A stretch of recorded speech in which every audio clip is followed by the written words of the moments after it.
Greetings and salutations, everyone. My name is Ange Kirchhoff, and welcome to my YouTube channel. Today, we're going to be talking about my Week 13 running back starter sets for the 2019 fantasy football season. On today's episode, we're going to be talking about some news around the National Football League as it pertains to fantasy football, talking a little bit about the Monday night matchup between the Rams and the Ravens, then going into the matchups at the running back position for Week 13, then going over my top 36 running back rankings on the week. Before we begin, let me remind all of you, if you have not yet already, click that subscribe button, join the community. Also, click that bell notification button to stay up to date on my latest content. And if you like today's video, don't forget to click the like button. Hey guys, how's it going? All right, hope everyone's doing well. Obviously, this is the turkey special of the week.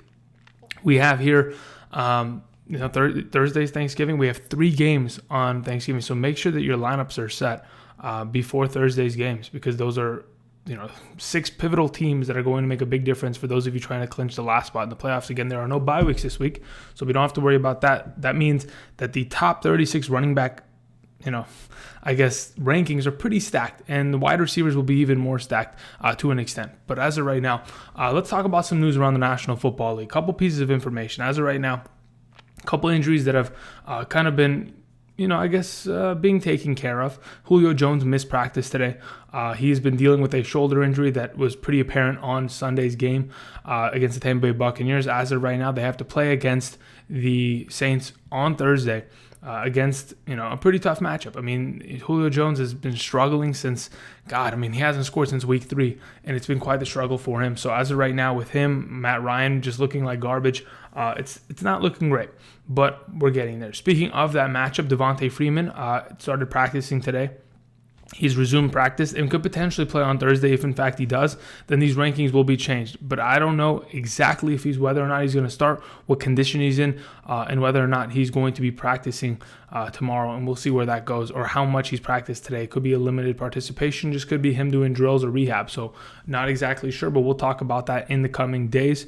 Outside of that, as of right now, information on Week 13 statuses. T.Y. Hilton, unsure, quote unquote, from the Steelers organization, which is pretty unfair considering they brought him back, maybe perhaps prematurely, held him to a snap count and didn't see much production out of him. So you could have just left him and, kept him healthy for the potential playoff run. But that's unfortunate always. Other than that, I'm looking around, nothing much else in terms of news around the National Football League. It's kind of quiet. It's only a Tuesday, so there's a lot of information to be, divulged in the coming days in terms of maybe Thursday or Friday, end of week kind of determinations on whether or not players are gonna go this week, but we'll have to see. But Thursday night matchups are the most important because we have to determine whether guys on the Bears, Lions, Cowboys, Bills, Saints, and Falcons are going to be playing. So anyway, those are the couple pieces of news. In terms of Monday Night Football, I don't think we should be surprised. I anticipated the Rams to get absolutely slaughtered. They did.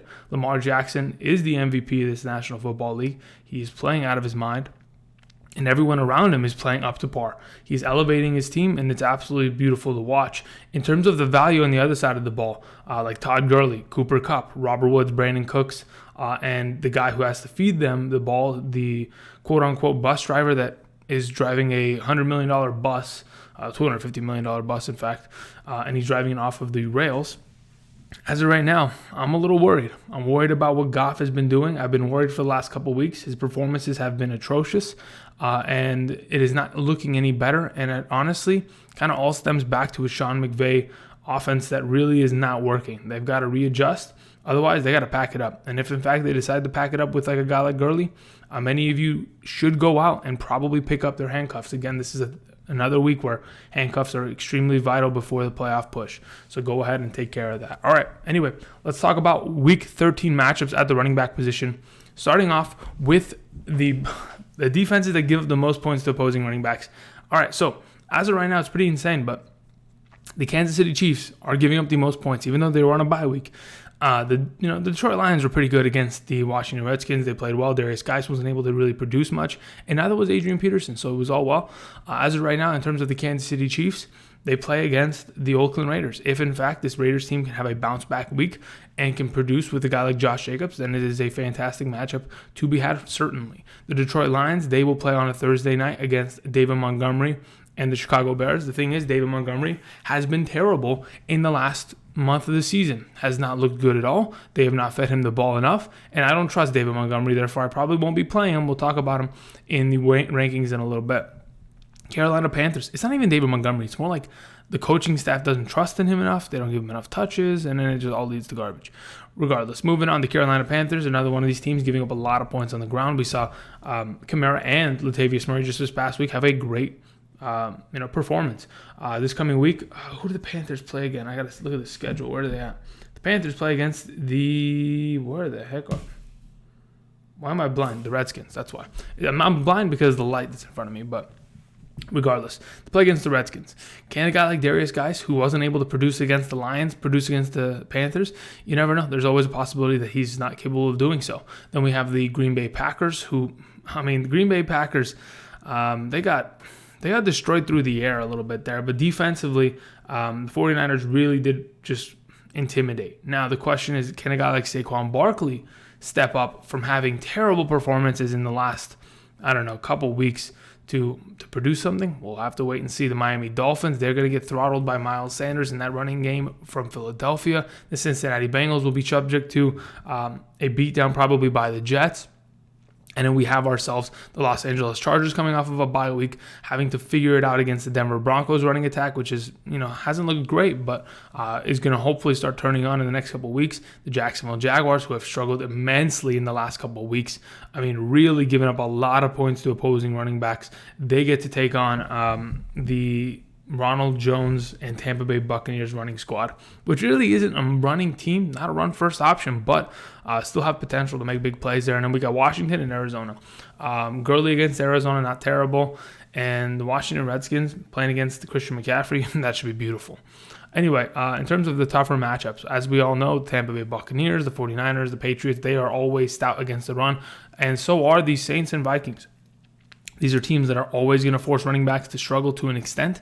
But as of right now, in terms of like the Vikings versus a combination of Carson and Penny, because there is a potential of both of them playing, there's always a chance that we see less production from a singular one unless someone is scoring a rushing touchdown, which for the Seahawks isn't unless you're breaking off a 40-yard run, isn't very likely. Down in the goal line and in the red zone, Russell Wilson dominates in terms of passing attempts and passing completion percentage. So he's pretty good down there, and that's what they continue to use. The Saints, always good against stopping the run. Devontae Freeman won't be able to do anything. Then we have the 49ers playing against a run-heavy team with Lamar Jackson and Mark Ingram. That should be an interesting matchup. We'll see how that actually elevates and goes about. Then we have Tampa Bay playing against, again, why am I forgetting who Tampa Bay plays? Oh, the Jaguars. Leonard Fournette coming off a pretty big week, but a lot of garbage time. Could find himself some garbage time in this game as well. And then we have the Patriots, obviously against Carlos Hyde. That should be a struggle for him. Let's go ahead and move on. Now that we've talked about matchups for Week 13 at the running back position, now let's talk about the rankings. Top 12 are on the list right here. This is going to be a little bit of shorter video. We've done this for 12 weeks straight. This is the 13th week in which we're talking about rankings at the running back position. And we all pretty much kind of have an idea of why I play specific players where, why I rank them specifically, right? Rankings are always subject to change, as we know. But as of right now, pretty confident with today's list. With everybody off of a bye week, this should be a pretty succinct list and one that we haven't really seen since about week 3 when no one was on bye week. So starting off from the top to the bottom, these are all studs. These are all guys you should really be putting in your lineup. And until maybe like 11 and 12, shouldn't really have to worry about them. All right, starting off with number 1, Christian McCaffrey. The interesting stat that I found today was that Christian McCaffrey in a half-point PPR scoring format in 11 games, identical amount of games that Dalvin Cook has 70 more points than him in half PPR. That is correct, 70 more points. Now, is that scary? Absolutely, because Christian McCaffrey is just unbelievable. He has 16 touchdowns already. He is the MVP. He really is the MVP of the fantasy football season. Sure, you could say Lamar Jackson considering where he was drafted, but Christian McCaffrey has done so much for his fantasy owners that, to be honest, you probably have a winning record because of it. If you do not have a winning record, then you must have played every top team every single week that had the most points, and you got screwed on schedule. But otherwise, Christian McCaffrey is unbelievable. He's going to be the number 1 rest of the season. There's a reason why he's on the thumbnail. He plays against Washington. Beautiful. Moving on. Dalvin Cook, my number 2. the number 2 running back in fantasy right now, coming off a bye week, should be healthy, should be ready to go. His upcoming schedule is absolutely beautiful. This week will probably be the toughest of the following games, playing against Seattle. Again, Seattle is not that tough of a matchup in my opinion. It will be a Monday night matchup in Seattle. If in fact it is a weather game, that is even better. It is going to be a run-heavy contest between these two teams, and I expect Dalvin Cook to come off the bye week with a pretty big performance. The offensive line will impose their will. They will get it done. This is a team that consistently runs the ball. The last performance we saw of Dalvin Cook wasn't, the greatest, but he's going to get back on track. He'll be pretty good. He'll be my number 2 this week. Moving on. We have Ezekiel Elliott at number 3. All right, so here's the thing. For some reason, I don't know why, I felt like the Cowboys shortchanged him. In a weather game, Ezekiel Elliott should have touched the ball 30 times. But obviously, they gave him the ball 21 times, 86 yards, didn't really get much work in the passing game, didn't score a touchdown, but got his 14.5 fantasy points like he typically does, average play. And that's what he's been. He's been an average player this year. The upcoming 2 games, Buffalo and the Chicago Bears. They're both teams that have struggled against the run. Buffalo specifically, as of late, hasn't been as bad against opposing running backs, but there's always the potential of this Dallas Cowboys offensive line being able to pick apart this defense on a short week. I expect them to do so, and I expect Zeke to have a pretty big Thursday night turkey game. He's my number 3 on the week. Moving on to Alvin Kamara, my number 4. A guy that, unfortunately, in terms of what he did last year in the red zone to what he's done this year in the red zone, in terms of opportunity, has not been given said opportunity, has not been able to get those touchdowns that he needed those touchdowns last year to make him a relevant running back because he splits too many carries. When we have Latavius Murray touching the ball 10 times a game, and there are guys out there like Christian McCaffrey touching the ball every single time at the running back position, and it's not even close, it is a very unfortunate sight to see. But then again, those 14 rushing or red zone touchdowns last year that Alvin Kamara had, they're not here this year. And unfortunately, that is the case. He still ends up being a top 15, running back in half PPR, despite only having 2 touchdowns this year.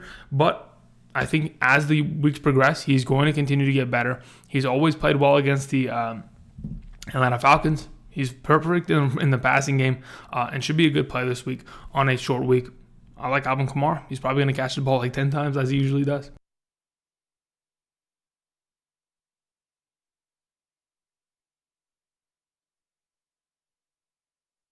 Okay, had to clear my throat. Thank you very much. All right, moving on. Let's talk about my number 5, Josh Jacobs. Jacobs has been one of the best running backs in the NFL. He's a top 12 guy. And as of right now, this past week was pretty much a disappointment. But they get to play against the easiest defense in terms of giving up most points to the opposing running back position. The Jets, they're no joke against the run. They've proven that in the last couple of weeks, and obviously they proved that this past week. But I think Josh Jacobs is the key to this offense having some sort of success. They need him to run the ball 20 times a game for 100 yards in order for them to find their rhythm and their groove, and I expect him to get back to that this week. He's my number 5 running back against Kansas City, playing against a divisional matchup, trying to get into the playoffs. This is an important game, and I think Josh Jacobs is going to put the team on his back. All right, moving on. Nick Chubb at number 6. Nick Chubb had a very good week. Playing against Miami, fun matchup, easy matchup. Broke over 100 yards, 20 touches again. Even with Kareem Hunt in the backfield, had himself a touchdown, 24 fantasy points in half PPR. Beautiful. Everything stacks up perfectly. Plays against Pittsburgh this week. Last time he played Pittsburgh, had 27 rushes for 92 yards. I personally believe this time around, they are going to find more success on the ground. It is going to, even if they give him 27 touches, I expect more yardage. And I think this team is kind of finding their groove. 3 wins in a row. I think they're going to come in with more confidence. I know it's in Pittsburgh, so it's always going to be tough. The weather's pretty rough out there right now. So as of right now, Nick Chubb, one of the studs of this running back position, got to play him. And I expect him to play pretty well in Pittsburgh. Moving on, Derrick Henry, number 7.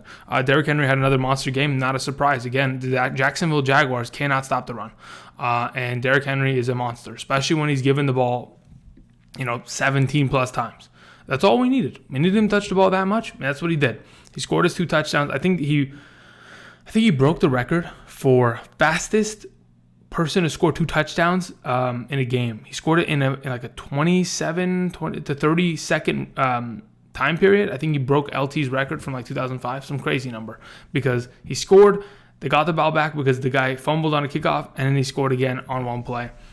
Pretty insane, but Derrick Henry, that's what he's capable of doing always.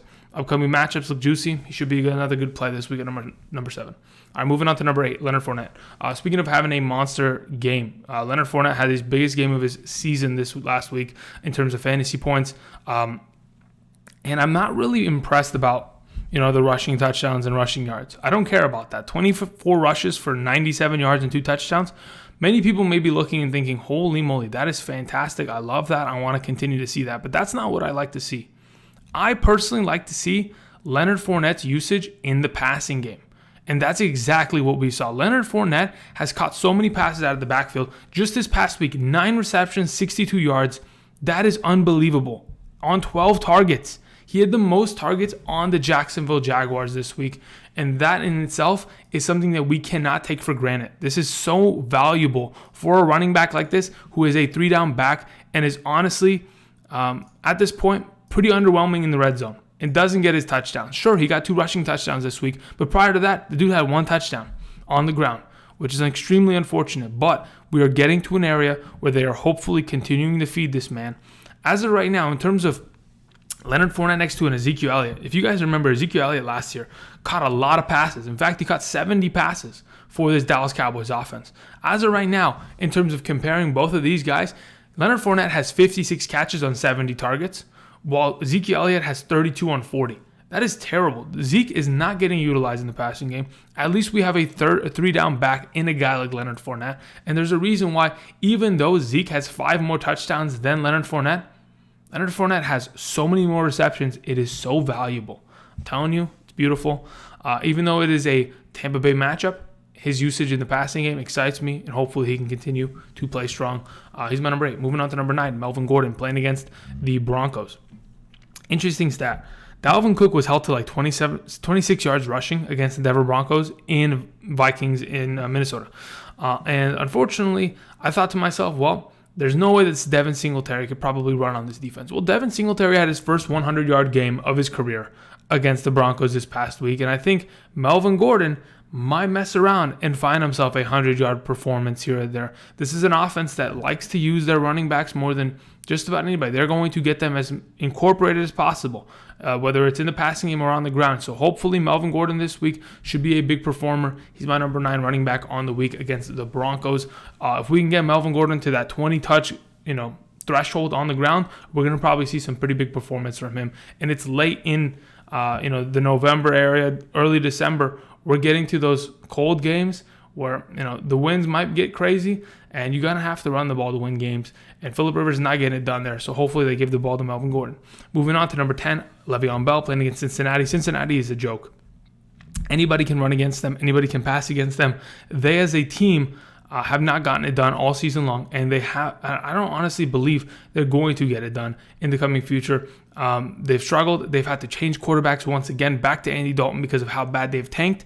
And as of right now, I think the Jets, on fire, 3 wins in a row, are going to go into Cincinnati, and they're going to raise hell, and they're going to score a lot of points, and that starts with a guy like Le'Veon Bell and Sam Darnold, so both of them should be good. Lev Bell, as long as he scores a touchdown, is probably a 15-plus point guy in a half PPR. Moving on, Aaron Jones, my number 11. Aaron Jones could always get a touchdown vultured. It's always a possibility, but I don't expect it to happen. I expect him to be good. I don't expect him to have a 4 to 3 touchdown week. If he does, so be it. He's a top 11 guy. He's capable of doing so. But as of right now, in terms of his production, along with a guy like Jamaal Williams, I could see Aaron Rodgers trying to get back on track and not throw the ball and have to pass the ball, get into a rhythm, and get somebody else other than Devontae Adams involved, because this offense is stagnating very quickly, despite their record of being, a pretty good team. They did not look good on Sunday night. And as of right now, I think Aaron Jones is going to be used. He's probably going to score, but don't expect a huge game. Moving on, we'll have my number 12, Mark Ingram. Mark Ingram is unbelievable. Catching touchdowns, rushing all over defenses that he really has no business doing. He ran for over 100 yards so fast on the Rams that it was unbelievable. That offensive line, they are just battering defensive linemen. And they have their biggest test in Baltimore against the 49ers this coming week. But Harbaugh has a good, past with them. Beat them in the Super Bowl. That should be fun. But the fact that it's in Baltimore and the fact that they want to run the ball exclusively with a guy like Mark Ingram, Gus Edwards, and Lamar Jackson, they are not going to change their approach for anybody. They're going to use what they use, and they're going to dominate you with it. And I expect Mark Ingram to have another huge week. He has been on fire as of late. All right, moving on. Let's talk about my 13 through 24 running backs. Starting off with 13, Saquon Barkley. That is correct. Unfortunately, Saquon Barkley does not make the top 12 list. Why? Because Saquon Barkley hasn't gotten it done. Comparatively to all these other running backs that I mentioned before, Saquon Barkley has not gotten it done. In the last 2 weeks, we've seen 14 carries for 28 and 13 carries for 1 yard. Oh, sorry. That's not even it. So 14 for 28, 13 for 1, and then 17 for 59. That's nothing. That's not Saquon. Where is Saquon? Saquon was the guy that was in the first 2 weeks of the season, 11 for 120 and 18 for 107. Where did Saquon go? I don't know. With Daniel Jones as the starting quarterback, Saquon Barkley is not the same running back. Sure, he gets some work in the passing game. The guy's only scored 3 touchdowns this year. It's a really unfortunate situation, but as of right now, I have a hard time trusting a guy like Saquon. Obviously, I'm putting him in my lineup because there's no way I have 3 running backs that are better than Saquon on my list. But again, he sits at an RB2, with upside kind of range because he hasn't gotten it done. Speaking of not getting it done, let's move on to Todd Gurley because by all means, Todd Gurley did not get it done last night, and none of the Rams, in fact, got it done. Here's the thing. I expected something like this to happen. Did I expect it to be that brutal? Not to an extent, because the prior week, we saw him run the ball 25 times. This past week, they got throttled, they got boat raced, and they got blown out. So where did that lead? That led to Todd Gurley only running the ball 6 times. We know he's not going to get work in the passing game, but when they are getting blown out, they are not a team that you want to play in terms of fantasy.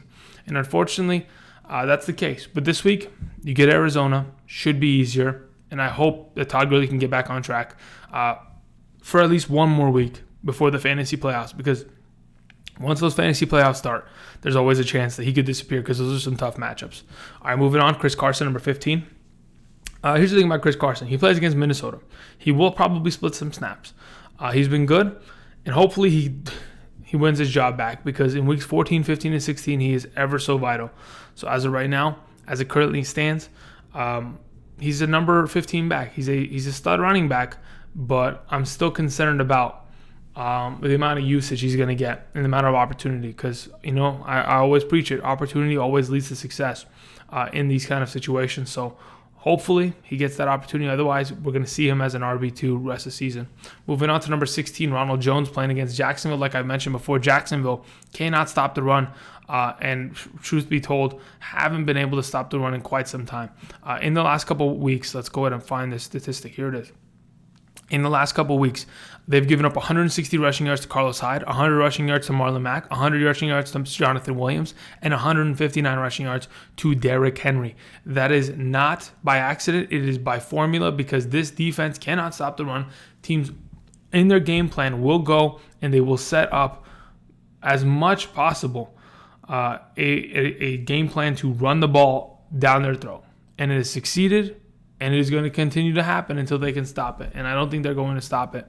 I expect Ronald Jones to actually be pretty good this week. Now, Ronald Jones hasn't been incredible. Ronald Jones has kind of been underwhelming in his first 2 years in his NFL career.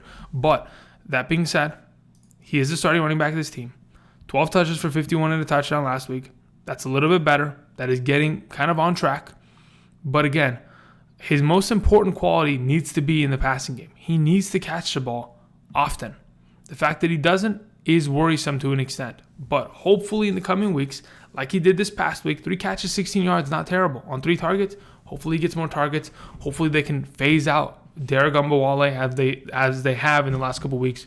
And hopefully we see more Ronald Jones, especially this week. Moving on. Jonathan Williams, my number 17. Again, this is a guy coming off 2 back-to-back 100-yard rushing games. We just saw what Leonard Fournette was able to do against this Tennessee Titans defense in terms of on the ground. He was fine. He was decent. And I think Jonathan Williams behind a better offensive line is probably going to get it done. The guy touched the ball 29 times last week like we talked about yesterday, and I expect him to be another good running back play on the week. Moving on, Miles Sanders. I expect Jordan Howard to miss this week once again. And I don't know if you watched that Eagles game, but Jai runs like an old man. He does not look athletic at all. It is tough to watch, but they play against the Eagles play against the Miami Dolphins. And the Miami Dolphins, God, they are terrible. And Miles Sanders should have a breakout game here. He's my number 18. Moving on to 19, Phillip Lindsay. Like I mentioned with Melvin Gordon against the Denver Broncos, I expect the exact same thing to get, I expect a receipt from this offense. I expect Denver to be like, okay, you want to run the ball on us? Well, we're going to return the favor. We're going to do you one better. We're going to give you Phillip Lindsay, and he's probably going to run all over this defense, as this defense has struggled against the run for quite some time now. Can they turn it around? Hopefully, but I'm thinking Phillip Lindsay is probably going to have himself a pretty good game this week. He's my number 19. Kenyan Drake is my number 20. David Johnson is dead to me. Unless I see something else, I'm really just not having it. Kenyan Drake in this offense has looked better. Chase Edmonds is back, so probably they might shut down David Johnson or just keep him in the lineup just as a distraction. But as of right now, Kenyan Drake against this Rams defense, I like the matchup, and I think he's going to be pretty good, especially in the passing game. Moving on, Joe Mixon is my number 21, playing against the Jets. Joe Mixon in the last couple of weeks has been pretty good. They've given him the ball a lot. He's had a pretty good yard per carry average, but the issue is now Andy Dalton comes back, and this team wants to win. Are they going to throw the ball the entire time in order to try to force a shootout with the Jets? And if they do, Joe Mixon kind of disappears. If that's not the case, and they continue with the game plan at hand, and they run the ball with Joe Mixon, they will find more success, and he will be a decent running back. But in terms of passing him the ball, that's never been the case, especially this year. Last year, sure. But as of this year, Giovanni Bernard's kind of taking care of that, and Joe Mixon's kind of been Therefore, he sits at 21. Moving on to Bo Scarborough, my number 22. Even though they play against the Bears, and I like the Bears matchup in terms of running the ball on them, Bo Scarborough, again, is a guy that if he does not score a touchdown, is not going to be relevant. Sure, he can get you that 8 to 10 points just off to the groundwork, but he needs a touchdown for any sort of upside to be a higher play. As of right now, I don't expect that to happen because this is, again, a short week, and the possibility of this team, getting down to the goal line, running it on the 1 yard line, sure, it's always a possibility, but I think it's pretty unlikely for Bo to potentially score this week, but I'm hoping that's the case. I'm hoping he scores. Moving on, LeSean McCoy, my number 23. I expect Damian Williams to miss. If, in fact, he plays, then LeSean McCoy disappears off this list and goes very, very far down. Now, from what I'm expecting, I expect, obviously, the Kansas City Chiefs versus the Raiders game to be a decent matchup, but I expect the Kansas City Chiefs to win. Once they, get their lead at least probably in the fourth quarter, maybe in the first half. I don't know how good this team's going to come out. After they amass their lead, it's going to be LeSean McCoy, Darrell Williams, or Damian Williams running the ball, killing clock. And the Raiders are not that good against stopping the run, so I expect whichever running back at hand to be pretty good. That's why I put LeSean McCoy at 23. Moving on, 24. We have Austin Ekeler here. Ekeler's been great, especially this, not last week, but the week before. Against that pretty, I don't know. I think there was a matchup that they should have won, but Austin Ekeler's utilization against the Kansas City Chiefs was absolutely beautiful. Hopefully we'll see more of that. There's always a potential because last time they played against the Denver Broncos, if I'm not mistaken, Austin Ekeler had a huge game because all they had to do was pass him the ball. Let me actually confirm this. Austin Ekeler, I think, had that career game against them where he had he broke the most catches in Chargers running back history. Let me find this. All right. Austin Ekeler is still the number 5 back in fantasy. And the last time they played against Denver, how many catches does this guy have? Let's find it. Come on. Austin Ekeler had 15 catches for 86 yards on 16 targets. Incredible. And there's always a possibility he does it again. Moving on. Let's talk about the 25 through 36 running backs. Starting off with 25, Kareem Hunt. Again, Kareem Hunt has been a great receiving back for this team. Continued utilization is absolutely beautiful. Usage in the running game, fantastic. I expect him to be good. I expect him to be a flex play with potential upside. Therefore, he's my number 25 because he continues to get work in the passing game. Speaking of getting work in the passing game, here's 2 more guys. Starting off with Jamaal Williams for the Packers. Even though majority of his work last week was in garbage time, again, this matchup was not favorable in terms of, hey, we're going to be able to get both these running backs huge performances. Obviously, Aaron Jones disappeared. Jamaal Williams was able to succeed last week. In terms of in this coming week, the Giants just don't have a defense. Don't really have anything to stop the tandem of a Aaron Jones, Jamaal Williams. So I think once Green Bay takes the lead, Jamaal Williams will come in like he did this past week, game garbage time, and pretty much ball out in that sequence of the game and potentially have some pretty good points. Moving on to 27, James White. This is my scariest or sketchiest pick here because I think James White's absence last week may have been due to injury. and Rex Burkhead may be more valuable to this team than we anticipate. So there's always a possibility that Rex Burkhead could continue to get as many touches as he has in the last couple of weeks, which is a little scary, but I'm hoping that James White can catch back on and play well against this week's Texans matchup. Moving on, Sony Michel. Sony Michel was decent on the ground, didn't score a touchdown, therefore garbaged. He comes back down to earth playing here. Texans are a pretty good matchup, but I'm not convinced that they're going to get Sony Michel in the end zone, so he probably will do similar to something what he did last week, which is 8 points, which is unfortunate, but that's just the case. Moving on, 29, Derrius Guice. I'm kind of feeling the same thing about Derrius Guice, even though he has a beautiful matchup this week against a defense that, in my opinion, cannot really stop the run with the Carolina Panthers. I do not expect Derrius Guice to have a huge performance. He is a fringe handcuff, to Adrian Peterson, who's going to be the better play, blah, blah, like Chris Thompson's coming back. There's so much BS in that backfield and in that offense that I just can't trust it at this point. So he'll just sit at 29. Moving on to 30, Tevin Coleman. If Tevin Coleman doesn't catch the ball 7 times, he's pretty much worthless at this point. So Tevin Coleman has not done anything in a while either. He's kind of been quiet. Unfortunately, he's just putting up decent performances. Like, sure, he scored a touchdown, but he was 11 for 39 on the ground. That's not very impressive against the Green Bay Packers. In the last couple of weeks, 12 for 23, 9 for 40, 12 for 14, 11 for 39. These aren't great performances, and they're fringe, flex plays. That's it. That's where he sits. Benny Snell's at 31 because I'm assuming James Conner won't be back this week, and Jalen Samuels pretty much disappeared, and I'm scared that he might disappear once again. So Benny Snell's at 31. We have Latavius Murray at 32, considering his usage and the Atlanta Falcons defense that could be taken advantage of. Latavius Murray could have himself another pretty good performance of 10 points. We have Rashaad Penny at 33 because I do expect him to get usage, but unless he's getting a touchdown, doesn't really have too much upside because we know that Rashaad Penny at times has looked terrible, and he could end up disappearing once again, so you got to be careful with the pickup and play. Tarik Cohen at 34 because of the fact that, again, David Montgomery's been terrible, and this matchup probably could end up being a shootout between the two teams on a Thursday night matchup. And I think Tarik Cohen's usage continues to rise, and hopefully will continue to give fantasy owners some sort of relevance for his existence on their roster. As of the last couple of weeks, has been decent. 11.7, 15.9, 8.9.